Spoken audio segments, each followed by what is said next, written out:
Welcome to Masonette Math. This is Shane Masonette. In this tutorial, we are going to cover how to make a 5-number summary from a given dataset. We will also look at how to find the interquartile range of that dataset, as well as display that data as a box and whisker plot. All right, let's go ahead and start by reading the problem. The problem states that 21 students took a math test last Friday. The dataset below represents the results of that test. Create a 5-number summary from the data. So the first step to create a 5-number summary is to order our data in ascending order.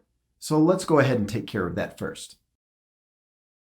All right, now that our data is arranged sequentially, we have to locate 5 values, which are the minimum and the maximum of our data, Q1 and Q3 of our data, and the median of our data set. The 5 values that make our 5-number summary create the borders to divide our data into 4 parts or quarters. So let's start with the minimum, which is the smallest value in our data set. The minimum value is 56, and the largest value in our data set, the maximum, is 100.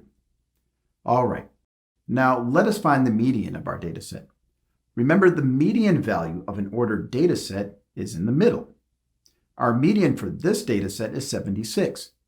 Notice that our data set represents 21 student test scores. Because 21 is an odd number, there will be one number directly in the middle. So if you take a look at the number 76, notice there are 10 numbers on the left of 76 and 10 numbers to the right of 76. So 76 is in the dead center and is our median value. If you had an even amount of numbers in your data set, there would not be a single number. You would have to average 2 numbers that are located in the middle. We will take a look at that in a moment. For now, let's go ahead and find the value of Q1. Now, Q1 is found by looking at all of the numbers before the median and finding the median of those numbers. We have 10 numbers before the median. Because 10 is an even number, there will be no single number that we can just circle. What we have to do in these situations is to find the 2 numbers in the middle and determine what would be in the middle of those 2 numbers. The 2 numbers in this situation are 68 and 72. Now, with 68 and 72, it is pretty easy to see that 70 is directly in the middle of 68 and 72. But sometimes you might have 2 numbers that you just can't use mental math to figure out what is in the middle. In those situations, you would just add those 2 numbers together and then divide by 2, and that would tell you exactly what is in the middle of those 2 numbers. For example, if we took 68 and 72 and added that together and divided by 2, that would give us 70. So adding any 2 numbers and dividing by 2 will always tell you what is in the middle of those 2 numbers. Now for Q3, we do the same thing using the numbers to the right of our median. So once again, we have 10 numbers, so there is no single middle number. The 2 middle numbers are 84 and 88. Using a little mental math, we should be able to realize that 86 is in the dead center of 84 and 88. Okay, we now know the values that make our 5-number summary. These 5 values allow us to break our data into 4 quarters. The first quarter of our data starts at 56, which is the minimum, and it ends at Q1, which is 70. And the second quarter of our data starts at 70 and goes to our median of 76. The third quarter of our data starts at 76 and it goes to Q3, which is 86. And the last quarter of our data starts at Q3, which is 86, and goes to our maximum of 100. So you can see that we used the 5 numbers to define the borders of our 4 quarters. Now, the 2 quarters in the middle are commonly referred to as the middle 50 of your data. We know that 1/4 or 1/4 is equal to 25%. So 2 quarters is equal to 50%. So the 2 quarters in the middle are called the middle 50. We like to look at the middle of our data set because data tends to cluster around the middle. And remember, the concept of average really just means middle value, whether it be the mean or median.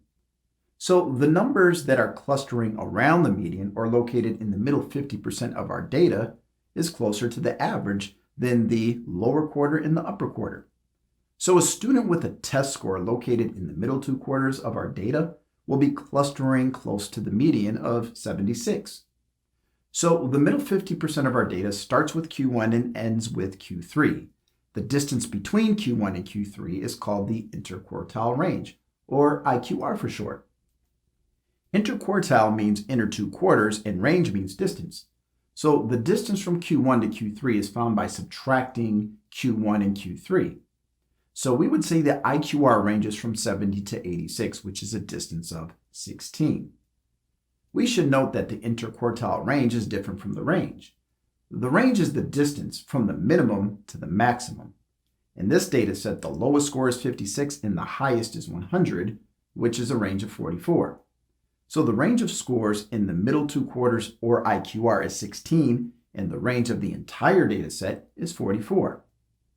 Now, sometimes people use different terminology regarding the values of a 5-number summary. You may hear people refer to the minimum as the lower extreme, and Q1 is sometimes referred to as the lower quartile. The median is sometimes called the middle quartile, and Q3 is often called your upper quartile. And the maximum value is sometimes referred to as the upper extreme. Now what we're going to do is take this data and quickly make a box and whisker plot that represents this data set. So the first thing that we need for our box plot is a number line.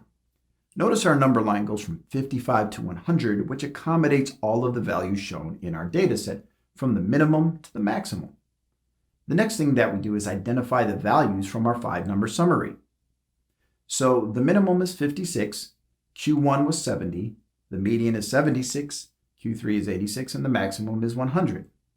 So once you've identified those 5 numbers on your number line, just draw a vertical line directly above those values.